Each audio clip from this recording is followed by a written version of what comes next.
Mas, nanti kalau sudah menemukan surat ini, jangan nangis. Tetap jaga anak. Memang aku bisanya membuat susah kamu.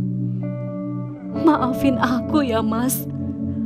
Mungkin dengan jalan ini bisa membuat hidupku tenang. Maafin ya, Mas. Aku minta beribu-ribu maaf. Aku mati meninggalkan aib bagi keluarga ini. Mungkin sudah jalan hidupku. Di buku hitam kecil itu, ada semua data orang yang aku hutangi. Sampaikan permohonan maafku kepada mereka. Kalau bisa, hutangku dibayar pelan-pelan. Sekali lagi aku minta maaf. Aku sudah tidak kuat. Aku sudah tidak kuat lagi. Ini sudah jalanku. Sebuah pesan terakhir dari seorang istri, seorang ibu di Wonogiri terhadap suaminya dan seorang ayah dari dua anak. Nah, kita juga tahu bahwa Mbak Yunia adalah juga seorang ibu ya. Jadi pada saat itu tadi Mbak Yunia katakan sempat ada di titik tergelap ya, Betul. bahwa ingin mengakhiri hidup. Iya. Sempat ada sampai kepikiran seperti itu nggak? Kalau saya ingin tanya saja. Ada. Saya sudah sampai terpikir ke arah situ, bahkan saya udah meninggalkan pesan ya secara langsung untuk anak saya. Jadi hampir setiap malam itu saya tuh sulit sekali tidur gitu kan. Saya selalu dibayang-bayangnya besok pagi apalagi ya yang terjadi. Besok saya kayak gimana ya gitu. Di satu malam saya nggak bangunin anak saya. Anak saya usianya masih 7 tahun. Saya bangunin dia. Dia tanya, "Kenapa, Ma?" Biasanya saya kalau bangunin dia karena saya ngerasa sakit dari sakit saya ya. "Kenapa? Mama sakit?" "Enggak, Mama cuma mau ngomong." "Kenapa?" "Satu hari ketika Mama nggak ada buat kamu baik-baik ya?" "Mama titip eyang. Mama nggak bisa ada sama-sama lagi untuk kalian." Sampai di titik itu. Anak bingung pasti dan bertanya. Ya, dia sama sekali nggak nanya, dia cuma meluk saya aja sih, sambil nangis. Dia mungkin juga bingung kenapa dan karena apa ya, itu aja sih. Tapi bisa kemudian mengurungkan niat itu? Saya mengurungkan niat itu karena saya ngelihat anak dan ibu saya itu, buat saya apa jadinya mereka tanpa saya gitu kan. Terus kayak, ya saya harus fight nih, saya harus melanjutkan hidup gitu kan. Mereka itu nggak pernah saya lihat, saya nggak pernah kenal mereka, kenapa harus saya takut gitu kan. Toh saya juga sudah menjalani kewajiban saya meskipun tidak sepenuhnya, tapi saya sudah berusaha gitu kan. Karena jeratan mereka kan luar biasa. Dan saya menganggap sebenarnya saya sudah melunasi apa yang saya pakai, hanya ya karena bunga mereka tinggi sekali kan. Jadi ya udah saya coba untuk ya udah saya harus kuat. Dan sampai sekarang apakah Mbak Yunia merasa sudah menyelesaikan semuanya?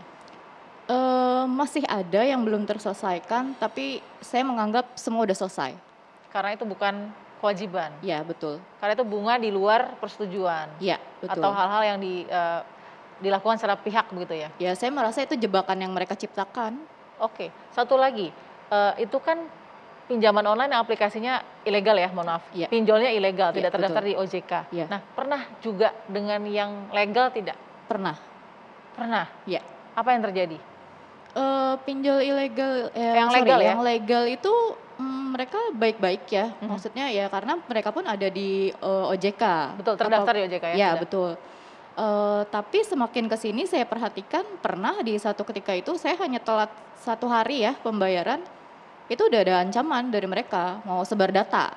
Cuma saya nggak tahu data yang mereka sebar itu apakah ke seluruh kontak atau hanya ke kontak darurat. Karena yang saya tahu legal pun Ilegal pun ya? legal pun, ya. legal itu juga mengambil data kita. Ya. Karena kan sebelum persetujuan itu mereka meminta persetujuan kita untuk akses lokasi, akses kontak, galeri, seperti itu. Oke, jadi yang legal pun pernah memberikan seperti ancaman. Iya betul. Kalau tidak dibayar karena sudah telah 1 hari, Iya. saya akan sebar data. Iya betul. Oke, ada yang sampai datang ke rumah Mbak? Sampai saat ini belum. Oke, tapi tiap hari kontak itu secara siber atau digital selalu diganggu ya? Iya, ada. Oke, saya mau ke Mbak Afi langsung. Mbak Afi, ini fenomena gunung es ya. Iya, Kita harus keluarkan ini karena memang ini pasti terjadi di masyarakat banyak. Betul. Yang dilihat dari kasus seperti ini seperti apa, Mbak? oke. Yang saya lihat memang dari masyarakat sendiri memang sekarang dengan era sosial media ini harus pandai.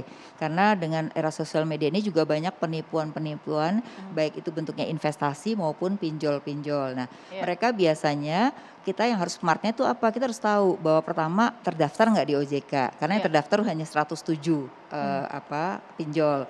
Di luar itu enggak. Yang kedua, biasanya memang nggak semudah itu gitu, karena kalau kemudahan nggak pernah ditanya gajinya berapa, nggak pernah ditanya NPWP, itu pasti ilegal gitu. Karena kalau yang legal tuh pasti dia akan tanya NPWP-nya, kemudian gajinya berapa, karena kan dia tidak tahu kemampuan dari orang ini berapa, sehingga kalau dipinjemin harusnya kan dilihat kemampuan bayarnya gitu. Betul. Jadi kalau nggak pernah ditanya tentang kemampuan bayarnya itu hati-hati ya. Terus kemudian ada perjanjian yang harus ditandatanganin. Jadi kalau nggak ada perjanjian itu juga harus hati-hati. Jadi bisa kayak tadi tuh. Jadi janjinya di situ tulisannya apa, tiba-tiba jadi berbeda. Karena Oke. kita tidak pernah menandatangani sesuatu. Gitu. Melanggar hukumkah ketika tadi ada satu tautan ya, klik cepat ya tadi ya? Betul. Satu klik pengajuan, satu Langsung kali klik masuk ke rekening masuk kan? uang Iya. di luar Nah, permintaan itu seperti Nah apa, itu Mbak? juga biasanya rekeningnya nggak nama PT, bisa nama pribadi. Nah tahu nggak namanya? Nah biasanya namanya pribadi, jarang berbentuk PT. Karena kalau berbentuk PT kan juga takut gitu. Iya. Nah biasanya itu adalah uang perseorangan yang dimasukkan langsung ke rekeningnya Mbak. Tapi atas gitu. nama koperasi Atas tadi nama ya? koperasi, tapi Iya. rekeningnya pasti pribadi kan? Nggak atas nama koperasi. Rekeningnya itu ada salah satu PT. Ada yang, Dia ada koperasi ada juga PT-nya, ya. iya. Ada yang koperasi, ada yang pribadi Aha, gitu ya. aha. Nah, jadi itu juga paling tidak yang kita resmi itu yang harus kita tahu. Karena saya udah coba buka aja Google, yang resmi mana tuh langsung keluar. Bahkan ada nomor websitenya, Iya. ada nama perusahaannya yang terdaftar di OJK ya. Oke. Gitu. Jadi sekarang sudah mudah sekali. Nah, jadi era sosial media ini yang membuat orang jadinya akhirnya gampang tertipu karena banyak sekali penawaran-penawaran. ya. Oke. Nah yang kedua memang kan masyarakatnya beda-beda. Ada yang hedonis yang tadi Mbak bilang ya. Hedonis itu artinya gini, dia butuh pinjaman dengan ilegal tapi Ya. hanya untuk bersenang-senang. Nah kalau Mbak ini yang kebetulan yang kepepet karena dalam kondisi sakit Iya, ya. Nah betul. kalau kondisi sakit sebenarnya kan ada BPJS Kesehatan. Nah BPJS Kesehatan itu beda-beda. Ada Iya. yang dibayarin corporate, Iya. ada yang dibayar oleh pemerintah. Ada 80 juta yang dibayarin oleh pemerintah. Nah Iya. itu harusnya bisa kita manfaatkan kalau emang itu berkaitan dengan penyakit gitu. Nah ini jadi ini ada Oke. biasanya sih yang ilegal itu memanfaatkan orang-orang yang kepepet itu biasanya dilakukan gitu. Oke, tapi saat itu keadaannya BPJS juga tidak bisa ya saat itu ya mungkin ya? Saat itu ada juga BPJS yang memang tidak ditanggung karena memang pure ada beberapa yang BPJS tidak bisa menanggung Kondisi untuk biaya, kita? ya ketika itu.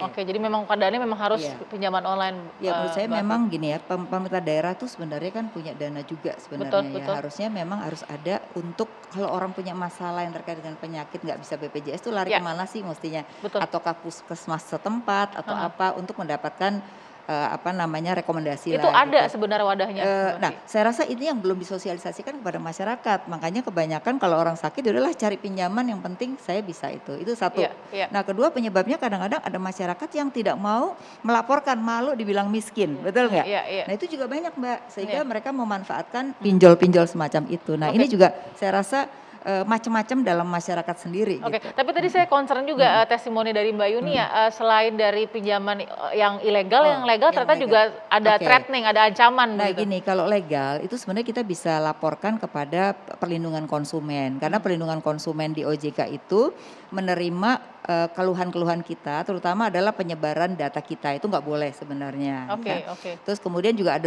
asosiasi, ya, asosiasi fintech itu juga mereka itu sudah punya kesepakatan. Jadi Iya, kalau ada iya. apa-apa, mereka bisa Iya. diberikan sanksi oleh OJK Betul. gitu. Jadi ini yang mungkin masyarakat kadang-kadang kan kalau nulis surat kan Mbak kan tulis surat ke presiden ya, mungkin itu terlalu jauh dan terlalu lama. Mungkin yang paling penting adalah di sini pertanggungjawaban untuk Kemana? itu adalah OJK gitu. sebenarnya. Tapi sudah pernah lapor ya, Mbak Yuni ya?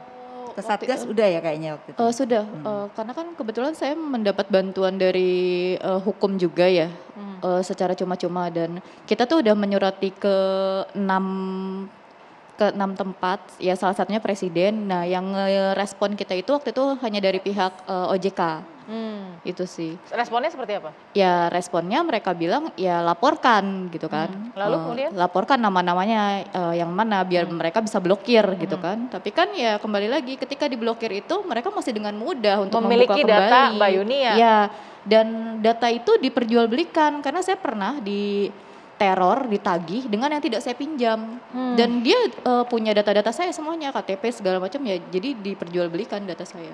Wow, jadi bridge-nya di mana-mana Mbak Afi? Betul, jadi memang ini kan sekarang era sosial media ini kita kan kalau beli barang juga kan mesti pakai data kan. Nah ini masalah kerahasiaan data kita juga belum ada undang-undangnya, jadi ini juga jadi problem. Jadi memang akhirnya data kita itu sekali kita memanfaatkan sosial media ataupun e-commerce dan lain-lain berarti data kita sudah tersebar sebenarnya itu Mbak. Wow, oke, saya akan ke Mbak Asfi nanti setelah jeda. Bagaimana sih hak kita gitu sebagai warga negara Indonesia dalam kondisi seperti ini ya Mbak Asfi. Sesaat lagi tetap di Perempuan Bicara.